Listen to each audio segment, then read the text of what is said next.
Everybody, now, here's the thing. 3 weeks in a row, mortgage rates have been coming down.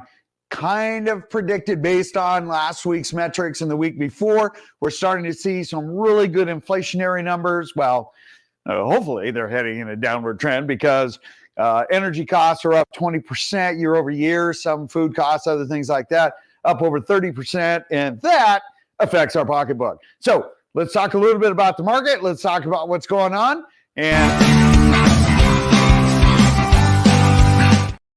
Okay, so as we talk about the market, everything is done by consistent metrics every single week. No, there is no screen. No, I do not read from a teleprompter.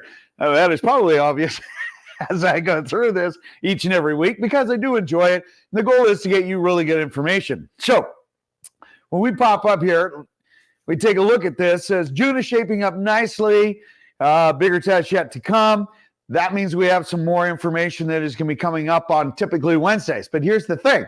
Freddie Mac, one of the metrics that we quote, lower mortgage rates coupled with the gradually improving housing market bodes well for the housing, the improved housing supply bodes well for the housing market. So aspiring homeowners, hey, you know what? That is without a doubt, homeowners or home buyers, I should say, are coming out and absolutely presenting themselves with really great offers. We're seeing multiple offers, even though there's a gal who I actually asked, she put us as Seattle as one of the top 10 neighborhood communities, as far as by year end to see a price reduction on homes. And I emailed her asking, where did she get her metrics?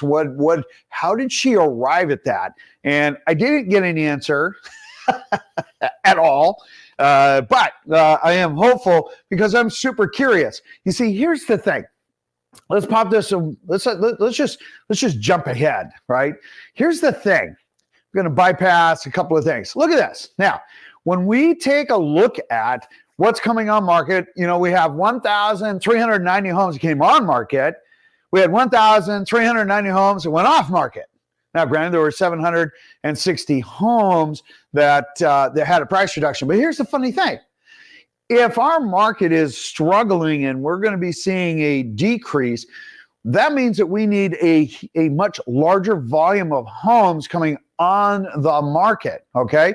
So if I come back and I take a look at this and we back up, you can see that we're up 7.4% just on our median price. And you can see the far left there, that's 2021, then 2022, 2023, and then, of course, 2024. And you can see how we've been bobbling along and how we are improving as we are continuing our market. Super interesting because in order for us to take a step back, a few things need to happen. One, we need to see a massive amount of layoffs on the employment side. In other words, we need to have greater unemployment. Number two, interest rates, boom, they need to go up above 7.5, closer to the 8s for buyers, again, start pulling back because par pricing between the high 6s and low 7s is very common. And so we're going to need to see that interest rate go up. Plus, we're actually going to need to see a significant increase in inventory. We're only at 2 months of inventory, 2.2 months of inventory right now based on residential homes available. We don't do the condos, multifamily, vacant land. That's a different report. If you want those, let me know. Single family only. And we only have about 2 months of inventory, which is showing us that we're pretty balanced right now. It's not weighted heavily to the sellers. It's not weighted heavily to the buyers. But what is super important is that price is the first impression of any home. Because if we open this back up again and we take a look at, let's blow this up. So when we take a look at the canceled, or we take a look at the price reduced, and you can see that those are sellers that missed the market. And that's really the most key thing that people need to understand, because the longer you're on market, the lower your prices statistically. And we've been through that in other ones. We won't go through it today. If you want information on that, just let me know. We'll send it off to you. It's no big deal. No strings attached. Just leave me a note down below. Now, when we open this back up, Remember, super accurate information. You only get it here. Let's talk about average homes for sale price versus average homes sold price. Super cool. We have actually seen an increase year over year of about $1,000. Yeah, that's pretty good. That's our, that's our average for sale. That's actually pretty good. And then when we take a look at the average sold, even month to date, we're up about $2,000. Not any great shakes. Again, that is showing us in a lot of regards what is happening with our market. We are still seeing that little incremental increase in pricing, even though we're seeing an incremental increase in inventory, which is super helpful because we are starving for inventory. Buyers are looking for that. Now, on the flip side, builders and new construction, because they went from being, 30% of the inventory market inventory out there down to where they normally are at about 10, 11%. They're not, their sales are struggling a little bit because, again, we are seeing more homes coming on market. And you might say, well, George, why would builders be feeling that pain? Well, builders get on average 10% premium over a similar priced resale. And so when you take a look at that with higher interest rates and there are more resale or used homes, existing homes that are available on the market, they tend to lean that way. 78% of buyers right now want a home that is turnkey, and many sellers are doing this so that they can get the most amount of buyers in their home and competing on multiple offers. There's a number of different ways to do that without bankrupting your checkbook. Anyway, moving on. All right, so when we take a look and we pop back here, let's take a look at the Northwest MLS. Now, again, single family only. When we take a look at these numbers, year to date, everything is positive. Look at that. We have more homes that are currently available for sale. We have more homes that have come new on market. Also, we're seeing more sold and more pended homes year to date. Even when we take a look at the month to date, those numbers are looking absolutely fabulous. And the reason that is super important is that, again, we're seeing more homes coming on. Some of the golden handcuffs are coming off. Those are the folks that have mortgage rates in the 3s and low 4%. They're coming on market because, again, things change. And we're starting to see, again, more velocity. Even though we're in our vacation trifecta and we will be in a slightly slower market until after July 4th, in which many folks are saying we are feeling it. But again, well-priced homes are still seeing multiple offers. If you're not getting the gist, price is your first impression. The homes and your videos and all your landing pages marketing that, not just putting it in the MLS, is what a buyer looks at. Price is first, everything else is secondary. We all do it. They're no different. All right, we move back here.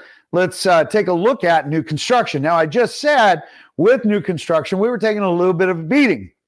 Yes, still seeing the same types of ads, but let's take a look at the annual and year-to-date for the month as far as average sale and for average solds. Now, the last couple of weeks, we've actually seen some of those numbers popping down, meaning that we have seen some of the sales prices on new construction, coming down. Well, they've made a little bit of a recovery. And the main reason is that we did a massive drawdown on inventory. Builders started offering a few different incentives, and then they came back and provided a little bit more, well, let's just call it incentive. And so we see some of our numbers, and in fact, our average sold price, even though year to date stayed the same as last week, we're up $10,000 just for the month of June for week over week. And that's an important message because, again, everybody's vying for the same number of buyers, and it works out to dollars and cents. And what's going to really, make the budget for each and every family that's out there looking for a home. Just saying. All right. So if we take a look, and let's pop back here. We take a look at our new construction as far as actual homes for sale, okay, and actual pended. So funny enough, again, like we said, for the third week in a row, as interest rates have come down, more inventories come up, new construction's been lagging just a little bit.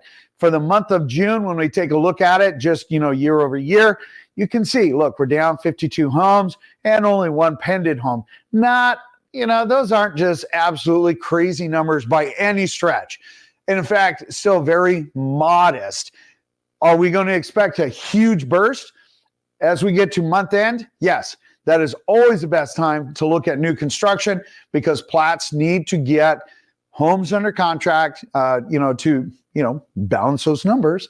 Anyway, so keep that in mind. And if you have questions, again, ping them below. If you're looking for new plats, there's 3 new plats that are coming out that are not published. They're not available except for folks that deal with new construction all the time. There are 3. If you want them, let us know. We'll fire those off to you. Most of them, there's 2 of them on the east side and 1 is South King. Anyway, there you go. All right, moving on. Let's pull this back up again. Let's head over to the bank owned. And I have to apologize. I have to apologize for our industry because this week we have even more agents to add to the wall of shame on not publishing and not paying attention to their listings and whatnot. And a homeowner is now being marketed as a bank owned, which is super sad because that does affect what they are doing. Anyway, so let's get into those numbers. What you guys will find out, which is super interesting, is that if we blow these numbers up for you to see, we actually only have 44 homes that are currently available. 12 of them are not foreclosures. And so our numbers actually are not up by 9.8%. They're actually down roughly about 13%. And, our inventory for year to date for bank-owned homes, those are also down. And listen, as you're taking a look at, is a foreclosure a good option for me? Look, there's not enough. I can tell you that right now. Bank-owned homes, paint, carpet, and vinyl, they put them on, they'll get market value for it. There's a couple of them out there that are bank-owned. I don't know what they're thinking. They're just overpriced, but they'll figure it out. Maybe they were just having high hopes. Or the sad part is maybe they had an agent that told them and they did what we call buying a listing. Not them buying the listing. They just overprice it to incentivize a seller to work with them. And then they get beat down to reduce the price, giving all kinds of excuses. Nonetheless, super sad. As a seller, please don't get caught into looking at, oh my gosh, this agent said they can get us $50,000 more than everybody else. It's a bunch of hooey. Look, there was a book that was written. It's called Beware of the Naked Man Who Offers You His Shirt. It's a very good book. It's a case in point. Listen, don't get caught up in someone who promises you something just because it makes you feel good. That's a really bad idea, and it shows, and it happens, unfortunately, all the time with lesser agents. Anyway, be careful of that. With that, if you have any questions, let us know. We do answer all questions typically within 30 minutes, except for on Sunday. It's going to be a beautiful, Sunday today. The Sunday is coming out. And I will see you on the next video. Make sure to smash that subscribe button. Share it with 2 people that you like and 1 person you don't like. And hopefully you enjoy this. Let us know. Have a great weekend. Take care.